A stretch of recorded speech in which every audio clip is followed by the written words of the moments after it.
I am here. If you would, we need to do a roll call. Make sure we've got a quorum. Okay.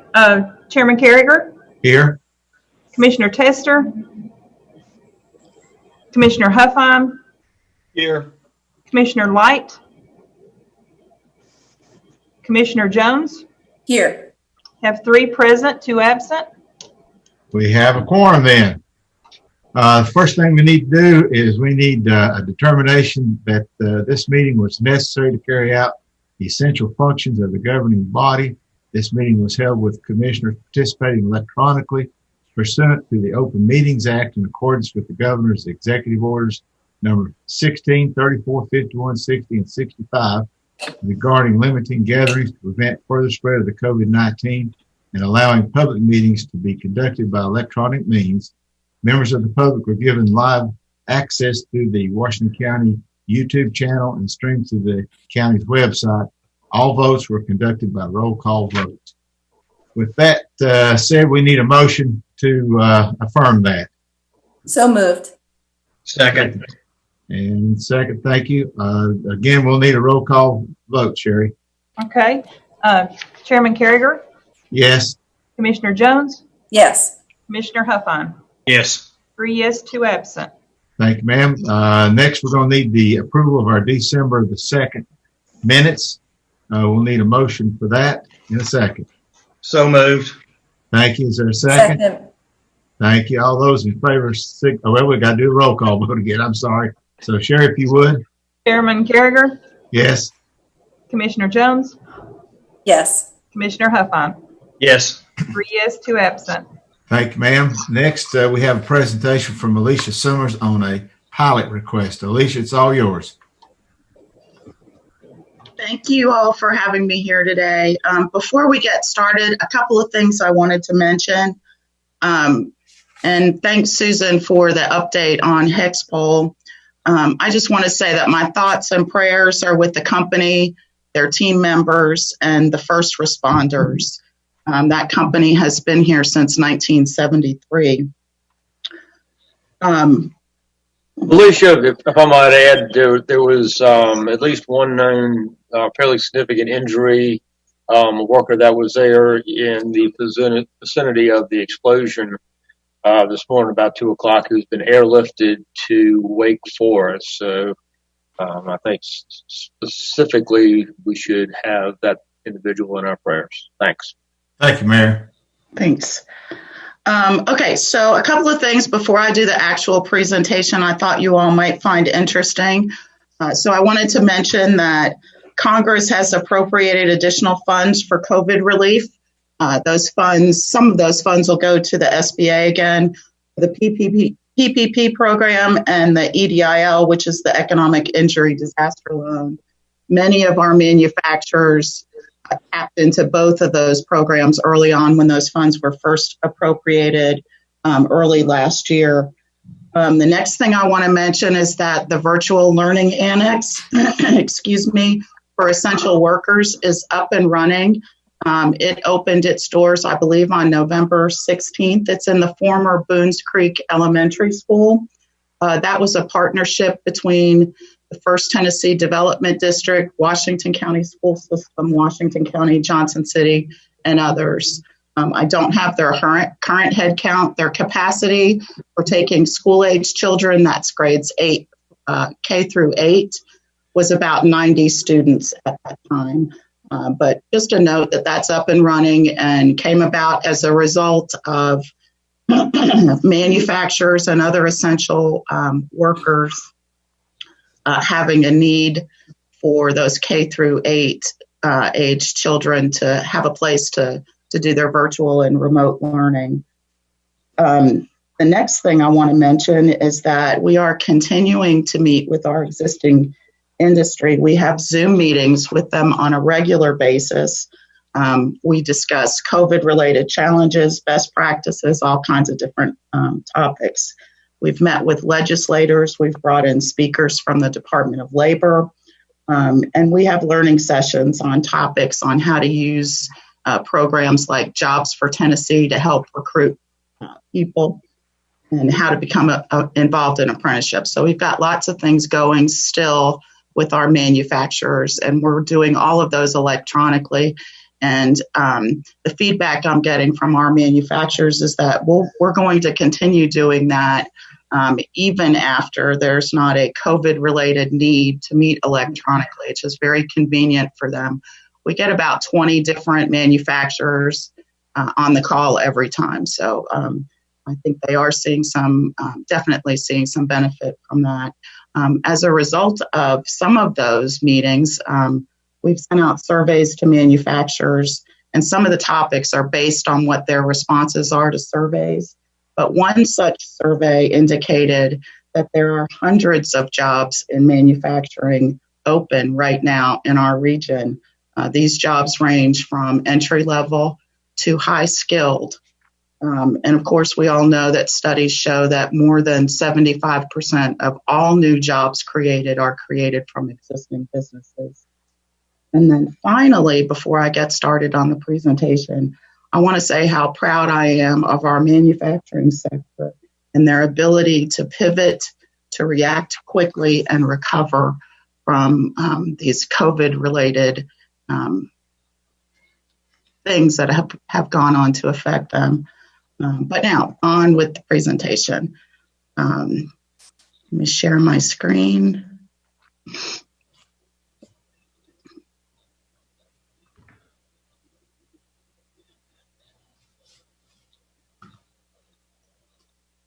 And what we're going to talk about this morning is Project Mercury and a property tax abatement request.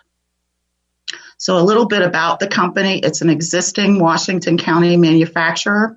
They have facilities located throughout the U.S. and worldwide. Their current employment here in Washington County is 159 full-time. They have an average wage of $23.40 an hour. And this will be their third expansion at their Washington County facility. About the project itself, it's competitive, and the project is anticipated to create 25 new manufacturing positions over 5 years. And remember, we look at everything in 5-year increments. Those 25 new jobs have an average salary of $48,672 at the end of 5-year ramp up. The company will invest $12,300,000 over 5 years, with the majority of that being in machinery and equipment. They plan to expand their production capability and add new product lines.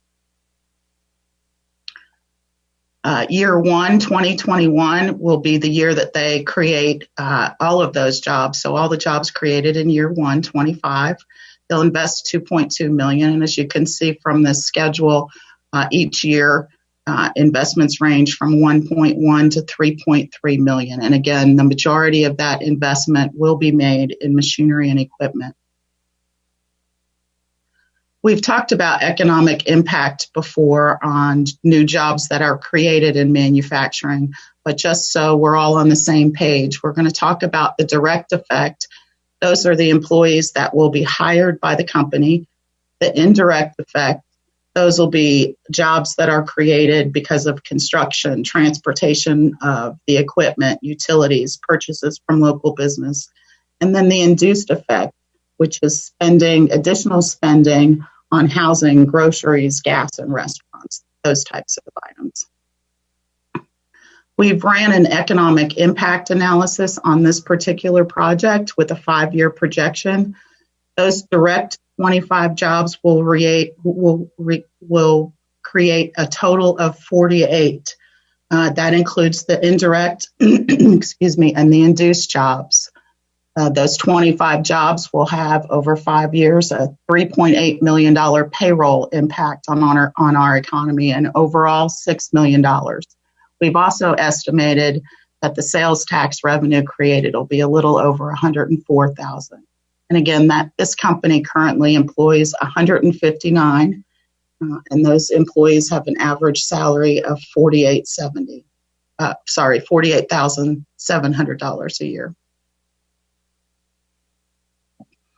And then about the deal, what we've proposed to the company is a pilot payment in lieu of tax, 3 years at 75% for each annual investment. So year one's investment in machinery and equipment will get 3 years at 75% abated.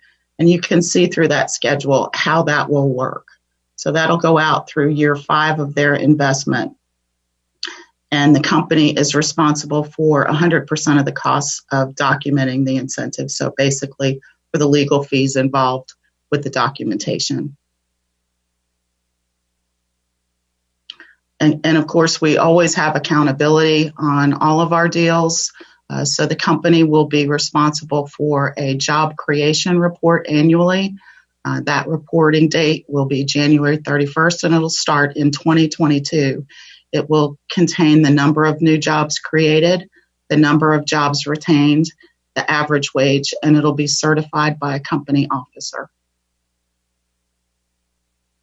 In the event of non-performance, the pilot or payment in lieu of tax abatement will end. The company will have to create 90% of the 184 jobs that are projected. That number will be 165. They'll need to create those by the end of December in 2025.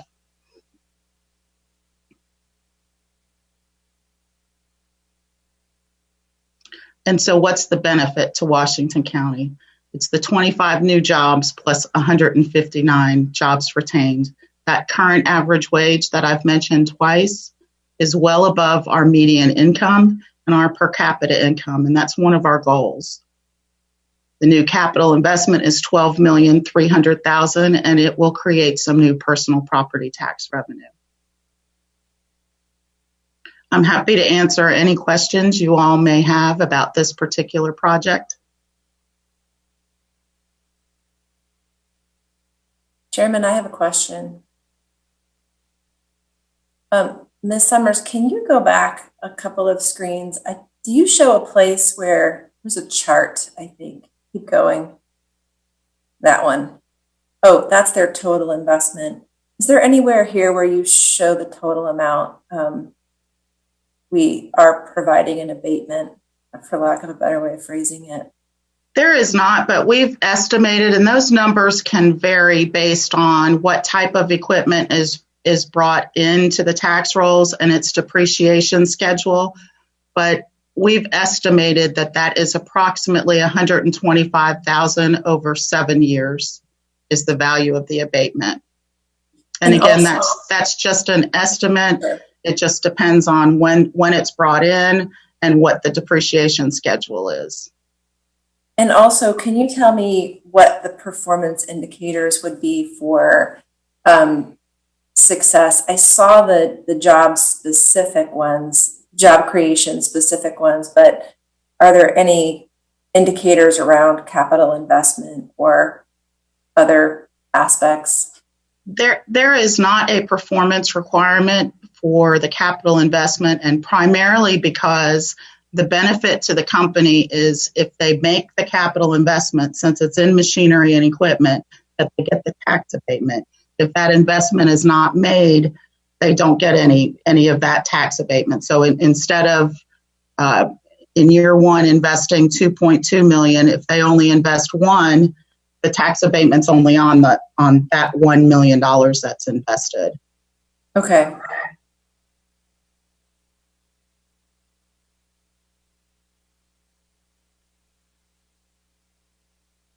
I have to ask, who names this project? I mean, do you like pull names out of a fishbowl, or like, how do you do it? Well, okay, it depends on where the project comes from, where it generates from. If it generates from the state's project managers name the project. If it's generated from the target market specialists at TVA, they generate the project name. Sometimes the consultant generates the project name. If it comes to us, we generate the project name. And I will tell you this, Commissioner, that if you think Kevin Bacon and 6 degrees of separation, when we're talking about expansions like this, that, I'll know the name of the company, I try to think 6 degrees of separation to give it a project name. It's just something weird. Early on in my career, I named projects after spices. I mean, they just come from anywhere. So if you've got any particular project names you want to see, I'll put those into the mix. But I did not name Project Mercury. Thank you for that. You're very welcome. Alicia, I've got one question. The 48,000 that you're showing in wages, does that include Yes. benefits? It does not. So it's 48 plus probably another, 12,000 or so? Yeah, I would say it's probably, and I do think I have Mark McMerrill on here. Mark is the consultant that is representing the company. And I know Mark wanted to say a few words, but Mark may have an idea of what percentage of that additional is in benefits. Mark, if Mark, are you you're, on? go right ahead.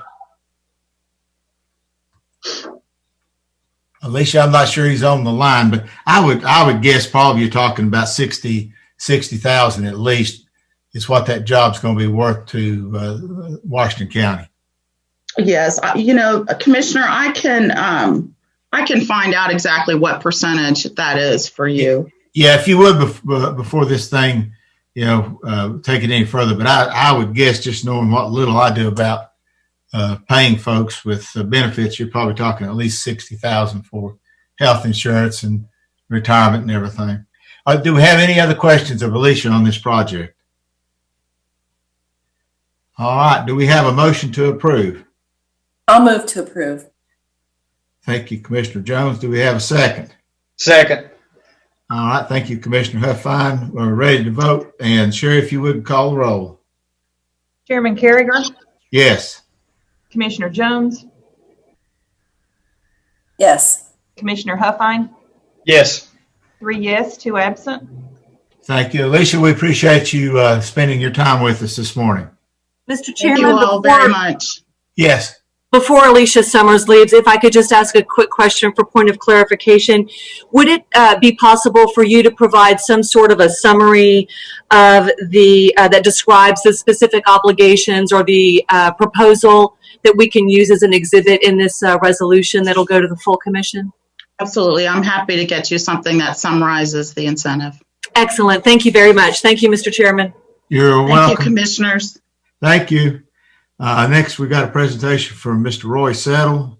Roy, it's all yours. Okay, thank you, commissioners, and for a chance to revisit. If you recall, maybe it was a December meeting or maybe it was November, I forget which, but we made a presentation on behalf of the Appalachian RC&D Council for funding through the agriculture side of things, and then visited with Mayor Grandy afterwards that, maybe that might not have been the best place to put that. So I guess we're sort of resubmitting that with additional information for maybe the industry side as to what we do in support of jobs and kind of economic enhancement, I guess, with that.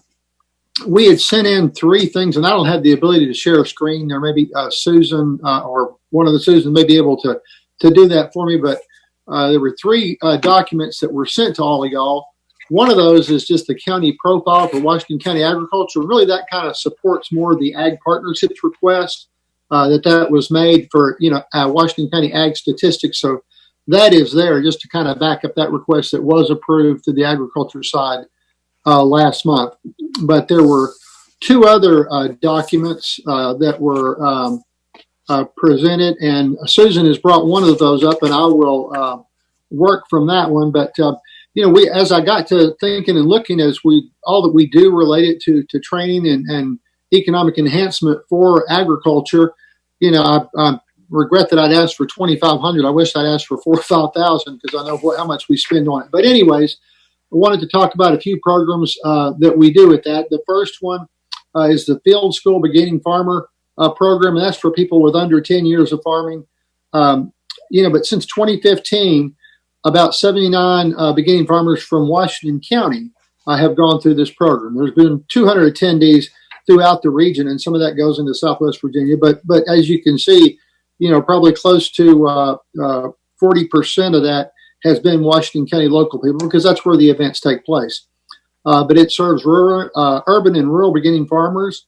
These folks have a broad, diverse of backgrounds: agritourism, beekeeping, cattle, conventional and organic produce, cut flowers, greenhouse nursery, pick your own, poultry, sheep, goats, and fruits and vegetables, timber, and even hemp and other things that people are interested in kind of expanding and going to further. The land use size that they deal with range from a quarter acre of a little urban market garden to 300 acres plus for cattle operations and everything in between. The students, they've self-reported to us purchases of new land or retaining inherited land after they saw some opportunities there and purchase of farm equipment, invested in infrastructure, and they've expanded their operation and sales after completing the field school. We kind of keep track of these folks to kind of see what they're doing with this, and that it's not just a few folks gardening. Some are really kind of doing large gardeners, but some are really looking to do something specifically with this. You might say your typical field school student, they're generally high school and college graduates. Some of these are mid-career individuals, kind of looking to kind of get away from a corporate career and want to own their own business. Folks in their 40s or 50s who maybe inherited land, maybe coming back to the area. They've grown up on the farm, but they really have no farm experience, but they want to keep that family land in agriculture and generate some income from it. And they come to us for that. Retired couples who maybe want to earn some extra income. And then parents attending with teenage or children, and they really kind of want to make sure that land transitions and stays in the family. And they're looking for ways to do that because, maybe the way it was traditionally farmed a few generations ago for that acreage is not viable to do it the way they've been doing it. And then in the farmers market promotion project, that supports farmers markets, not just here, but certainly Johnson City and Jonesboro, and then on-farm sales, and then CSAs, which is community supported agriculture, which is where people actually buy a share from this farmer and basically gives them the capital to put their crops out and harvest and everything, and then they share that with them. So we've been doing those fairs here in Washington County. Be the 7th year coming up we've been doing this in Washington County, and that's basically like a trade show. People will come to these events and they find out what these different farms have to offer, and then they'll buy from them that share there. We're providing free and low cost education resources for these farmers, market vendors, helping they can increase those traffic and sales, give them a lot of free promotional material, signs and brochures, and how to help them if they want to take SNAP benefits, help them get through that process. This year in particular, because of COVID, a lot of farmers markets weren't open in the traditional fashion. So we work with them to help them find ways to continue to market that product that they grow, and also connect local consumers who really wanted a local product that they knew hadn't been through 15 different sets of hands and possible contamination. I don't want to get people to think that food that's coming through multiple places is more likely to get COVID, but people did have concerns, and we were able to hook them up with people locally. But vendor revenue from the three Washington County markets for 2020 was about $340,000. So, that's from small and medium-sized operations. We're doing things with Tennessee Farm League, which is connecting landowners with agriculture producers. Of course, our quilt trail that we've done for some time, gets a lot of people out to these farms and connects them with people that want to buy things locally on the farm there. As far as some incubation and fiscal sponsorship, going back some years, the originators of the Boone Street Market and Jonesboro Farmers Market came to us, and we really served as their fiscal sponsor until they got their legs up and running. So we sort of fostered them as a business, helped them with some grants and spending and things like that during that time. So done a lot of things like that help some things get started and whatnot. So, and we do things with youth programs and whatnot too. But I guess to kind of put it into our little elevator speech, I think we work to create and enhance opportunities for landowners to earn a living from the land. And well, that's been done forever. But as you said, we got new folks coming back as we described it. And we try to do this in such a way that really doesn't it just takes minimal public infrastructure support. I think it's great what counties and cities and states do to foster jobs and help them with industrial parks and things like that. And this farmland's out there, and we're just trying to work with these folks and make sure this land stays economically viable. A way that people can continue to earn money off this land or start doing that they haven't done in the past. So that's kind of big part of what our focus is related to that. And I've kind of hit some of that stuff kind of quickly. Susan McKinney is our executive director, and I'll let her share whatever she may that I've left out of that. Thanks, Roy. I was just looking for. I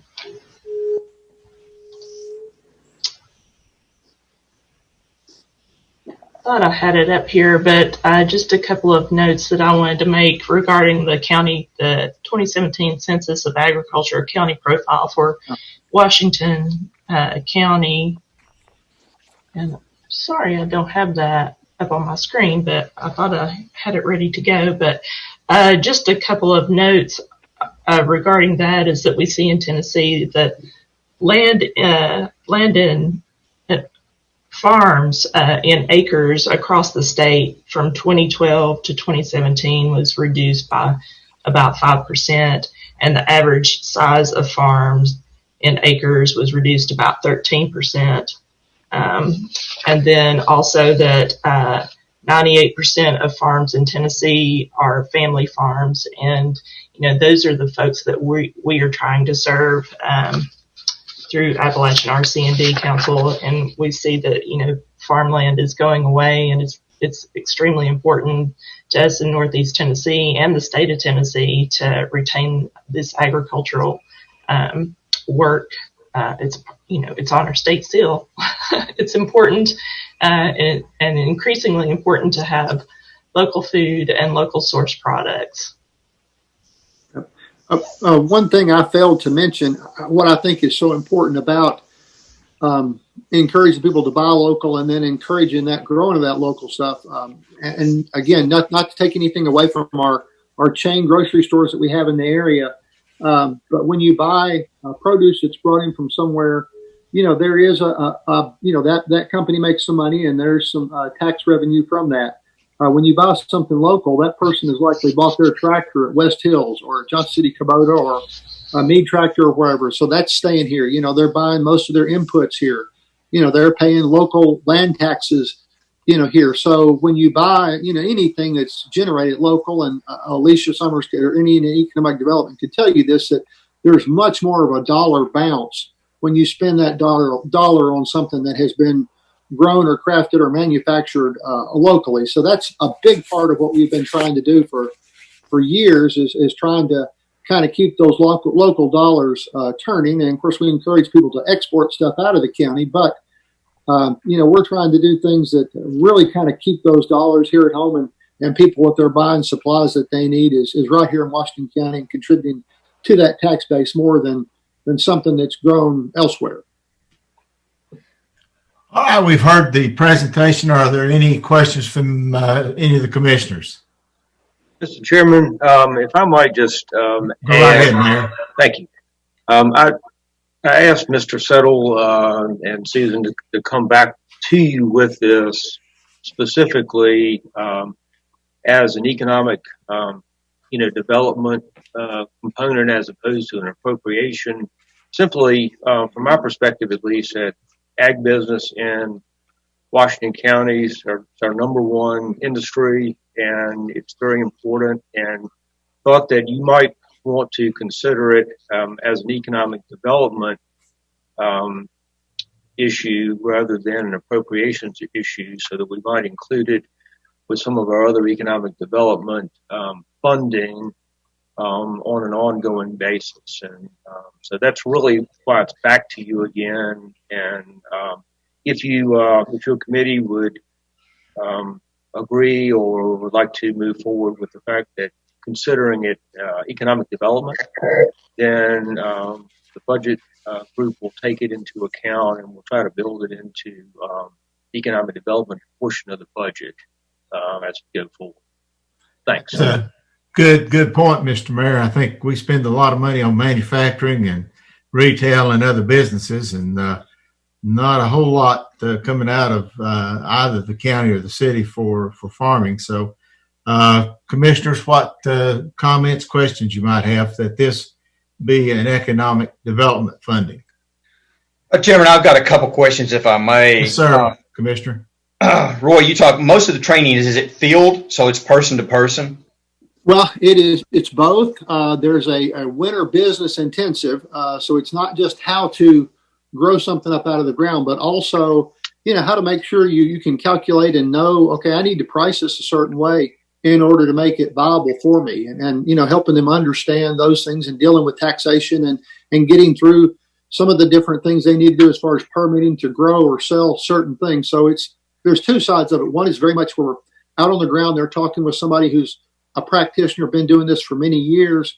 But then the other side of that, and I think is equally important, is you can learn to grow something. But if you really don't know how to price it, or if you say, well, I'm going to do this, and then you may find out that, well, I can't produce this in a way that can be competitive. Well, I think it's kind of funny, but to say, no, this is not the right thing to do is just as much of a win as this is the right thing to do, because they've not spun their wheels and, wasted too much capital or savings or whatever on that. So helping people make those right decisions through kind of both sides of things is our goal. Is there any online access or training, self-paced, or even just simple connects to UT Ag that you have available? Susan Mike can answer some more of that. We do partner with UT on some of the parts of this training, very much so. Yeah, so with the onset of COVID-19, we actually switched our field school and some other programs to online education opportunity. We actually made the summer field school workshop intensive free to everyone. So that the winter business intensive for this, for the current session that we're in is an online training, and we do partner with the Ag Extension. And also, it's worth saying that the folks that go through the winter business intensive, and if they stay in the class, then they come out with an actual business plan that they can take to their bank if they need some kind of funding, if they want to expand their operations. But they actually come out and they present those business plans at the end in a sort of a graduation ceremony for people to comment and critique, if you will. And then also those that complete the winter business intensive are eligible for state cost share program. Excellent. One final question. You talked about the buy local and so forth. Have you done anything to facilitate opportunities to selling produce to the local supermarket chains?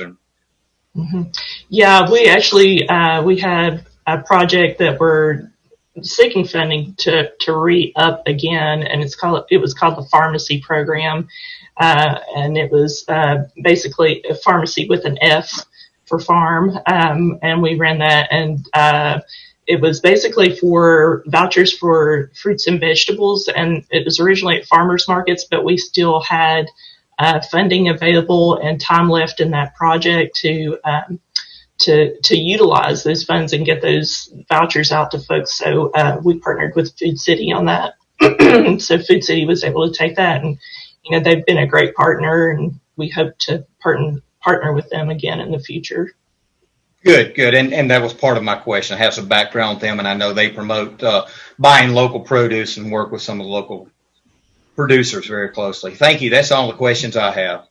Commissioner Huffine, thank you. I might note that we had a presentation before you came on the commission from some of the local restaurants that buy local. So they're involved. Our restaurants are involved in buying local. Good. Thank you. Commissioner Jones, do you have any questions or comments? Just to add on to that, I know some successful communities have done some percentage, up to 25% of school lunches from local sources, which is another really awesome concept, and I would love to see that here. But my big question is, what was the ask? Because it came at the very beginning, and I think it was 2,500. Oh, okay. And I might note that based upon 2017 data, we had about 2,400 producers in Washington County. So what they're asking is about $1 per producer, which seems like a pretty small investment for something that generates lot of jobs and a lot of income. Any other questions or comments? If there is opportunity to do so, we would actually, Roy and I were discussing this, we would ask for 5,000 if that opportunity is available. If it's not, that's okay too. Commissioners, what's your thoughts? And noting because of COVID, we're fully expecting a very, very tough budget year for the county. But commissioners, what are your thoughts? And this is to support the programs you just described broadly. This isn't for one specific aim. No, it's a kind of a general support for these specific programs so we can continue to address, help the folks here in Washington County. Well, I would make a motion that we support programming with $5,000 and certainly agree that it falls under the category of economic development. All right, Commissioner Jones has made, and this is going to come as economic development funding, $5,000. And do we have a second on that? I will second that with a notation as we forward to the budget committee. The original ask was $2,500 to your previous comment there, knowing the budget year, and really leave that determination for the amount up to the budget committee.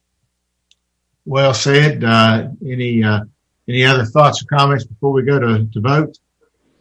All right, seeing none, Sherry, would you call the roll? Chairman Carragher? Yes. Commissioner Huffine? Yes. Commissioner Jones? Yes. 3 yes, 2 absent. Well, I appreciate Mr. Settle and Mrs. McKinney being here today. Thank you all for being here, and have a great rest of the day. Yes. Mr. Chairman? Yes. Thank you, Mr. Chairman. Just to clarify, this is up to $5,000 in economic development funding, and it's specifically to the Appalachian RC&D Council. Is that correct? Yes, that's correct. And just to be clear, because at the last meeting there were 2 resolutions that were going to be requested, there is not a second one being picked up like from last month that was related to the fair.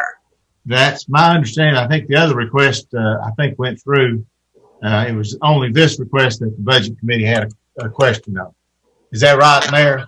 Yep, that's correct. We already had $2,500 budgeted for the dinner, which I think was the other request, and so that can be funded for this year in this year's budget as it's already in there.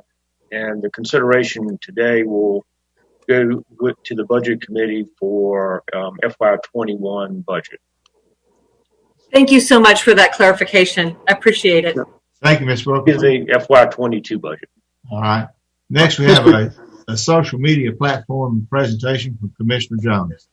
I feel like Mr. Settle was about to say something. Go Yeah, ahead, Roy. Mr. Chairman, I was going to, in relation to Commissioner Jones's question about, or talking about grocery stores in Food City, and this is kind of jumping back to the Ag Partnership, but I had arranged for Steve Smith from Food City to have spoken at our Ag Partnership dinner last year. He was also committed to that for this March. Yesterday, we decided to postpone that into June. So, yes, we're very cognizant of Food City's support and really asked them to come and talk about that, their continued quest to buy local food and food products here in the region, and not just here, but certainly here in Washington County too. So. Thank you, Mr. Settle. Commissioner Jones, are you ready with your presentation? We didn't actually have a discussion about the agenda at the beginning of this meeting, or maybe it was combined with the electronic pressing business center. But it's really a pet peeve of mine to have agenda items that don't have supporting policies attached, and I don't believe we have the ability to address the social media platform policy in this meeting today because the documents didn't come with the agenda. So noted. And I think we're going to have a discussion of our 3 objectives for going forward in 2021. Yeah, I would love to discuss that if we could. Go right ahead. So as you know, and Commissioner Huffine, you've probably heard, we've been meeting annually in an attempt to forward 3 objectives. And so in year 1, we identified them. They are workforce development, communications, both internal to the county and external. In other words, broadcasting the business of the county better. And then third, water and fire plan for the next, kind of planned out over a period of time, 20 years. And we, in our first year, we identified those objectives and we really made a little bit of progress in all 3 areas, sort of spontaneously, just because having the objectives enabled us to be a bit more directed in our approach. Last year at this time, we actually sat down and thought, well, what could we do much more intentionally around these 3 things? Are there actions we can take? We put some actions in place, and then, of course, a month later, we had a pandemic on our hands, and there have been disruptions to our actions on those objectives. And I really feel like we have a 1.5 years left, and it would be incredibly helpful to sit down again and reassess how we're making, what progress have we made in spite of COVID? What kinds of disruptions have we had that are not, we can't blame on COVID? Are there things we wish we were doing differently? I will tell you that you may know on Tuesday we had kind of a special called meeting with Hugh and invited Ms. Lottie Ryans to come and speak about workforce development. That's probably the objective we had the least momentum with over the last year for a wide range of reasons. She gave us some things to do. And Hugh has taken that on. I know that the water and fire group have, had meetings and have made some progress. And we do have a communications task force in place. Myself and Commissioner Wheeler serve on that, along with a variety of stakeholders from other offices and staff positions. I think it would be worthwhile to sit down as a group and hear report ins on these 3 objectives, what we know is going on in these 3 areas, and just think, okay, with 1 year left, 1.5 years left, what could we move forward? I kind of think that if we had some sort of plan as a small group together today, we might could take that to the full commission meeting at the end of January and stake out some dates.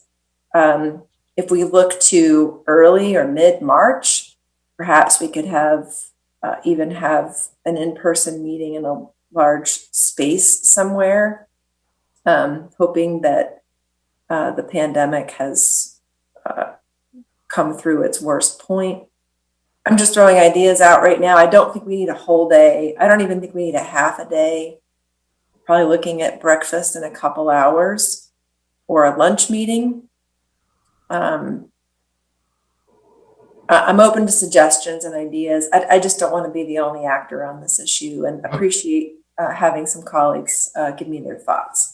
I think what I hear you say is that we need an update, and then we need some discussion about where do we go from where we are right now. Is that pretty much along the lines? Mm-hmm.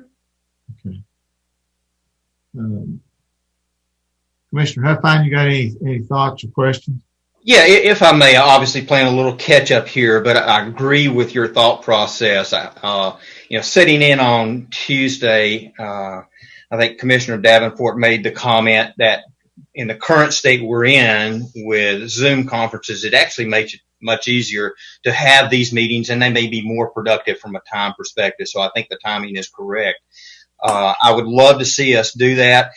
The only thing I would say, in addition to the updates, it would be nice to have 3 or 4 points of per each objective of next steps. Actually, let's define what those steps are, what the action points that each individual group thinks that would be, the way we need to proceed. And then we can have the discussion relative to those to verify those and obviously solicit any additional input from the entire committee on direction. But I think it's an excellent idea and I totally endorse it.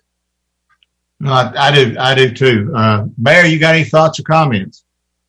No, I think we really need to catch up on the accomplishments of the objectives and, chart a course moving forward. Total agreement. And I noticed Chairman Matherly is potentially in the room. It could be one more idea if he's listening. I don't know if he is. He may not be. Okay. I'm right here, Commissioner Jones, and I would like to say something. Go right ahead, Mr. Chairman. I'm going to even turn on my video this morning. I agree with Commissioner Jones completely. However, on workforce development, I truly believe in this TCAP program. I think it'd be a great thing for workforce development. And I would like to see us all get on that boat and push this project to the finish line before this term ends. So I guess I can tell you what my thought is before we have the meeting. But anyway, I'm in, and I'll be happy to assist in any way getting that meeting to fruition. Wonderful.